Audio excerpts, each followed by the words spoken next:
प्यारे दोस्तों, एक लड़का बहुत कम पैसे कमाता था लेकिन अपने माँ बाप को बहुत प्यार करता था। जब भी कभी महीने 2 महीने पर किसी रेस्टोरेंट में खाना खाने जाता तो वो अपने माँ बाप को साथ लेके जाता। उसके माँ बाप बहुत बूढ़े हो गए थे। वहीं जबकि उसका एक फ्रेंड जो कि बहुत रिच था, पैसे से, विचारों से नहीं पैसे से, वो जब भी उसके माँ बाप कहते कि बेटे हमें भी ले चलो बाहर घूमने के लिए, तो वो ध्यान नहीं देता। वो कहता कि आप लोगों की एज ज़्यादा हो गई है, घर पर ही पड़े रहिए और आप जाएंगे वहाँ गंदगी करेंगे।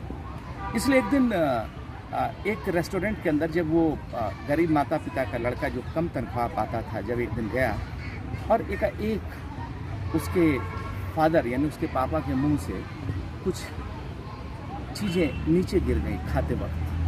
उसने तुरंत अपना रुमाल निकाला, आगे लगाया और साथ ही साथ उसने उनके जो कपड़े गंदे हुए थे उसको अपने रुमाल से उसने पोंछा और अपनी माँ के साथ मुस्करा के बोला कि कोई नहीं, पापा की एज बढ़ गई तो क्या हुआ, आएंगे हमारे साथ हमेशा रेस्टोरेंट के अंदर खाना खाने के लिए। ये सारी चीज़ें वो फ्रेंड उसी कोने में बैठ करके, जो पैसे वाला फ्रेंड था, वो देख रहा था। ये गरीब माँ बाप के बच्चे को नहीं पता था कि मेरा फ्रेंड उधर देख रहा है। और भी कुछ फैमिलीज थी, सब आश्चर्यचकित हो गई कि कितना ये लड़का अपने माँ बाप को प्यार करता है, कि जो कुछ भी खाना गिरा पोंछ रहा है, प्यार से सहला रहा है, मुंह उसने धुला माँ बाप का।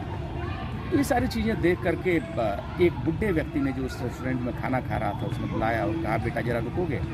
उस लड़के ने कहा कि क्या हो गया अंकल। उसने कहा कि आज तुमने एक व्यक्ति को किसी सबक नहीं दिया है, बल्कि रेस्टोरेंट के अंदर जितने भी नौजवान लड़के हैं उन सब के लिए संदेश गया है कि आपके माँ बाप कितने भी गरीब क्यों ना हो, बुढ़े क्यों ना हो, लेकिन अंतिम समय तक भी उनको प्यार करते रहिए।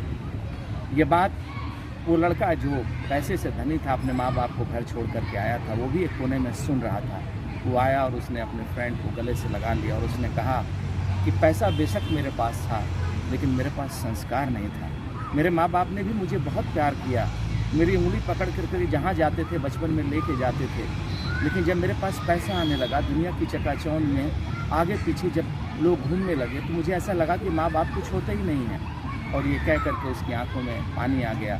उसके गरीब दोस्त ने उसे गले से लगाया। उसने कहा दोस्त अभी देर नहीं हुई है, अब से कम ये सबक सीख लो और अपने माँ बाप को हर जगह रेस्टोरेंट में नहीं बल्कि जहाँ उनका दिल करता है कोशिश करो। जहाँ बिल्कुल असमर्थ हो जाओ वहाँ मत लेकर के जाओ, तो तुम्हें किसी भी प्रकार से कोई आत्मग्लानि नहीं होगी।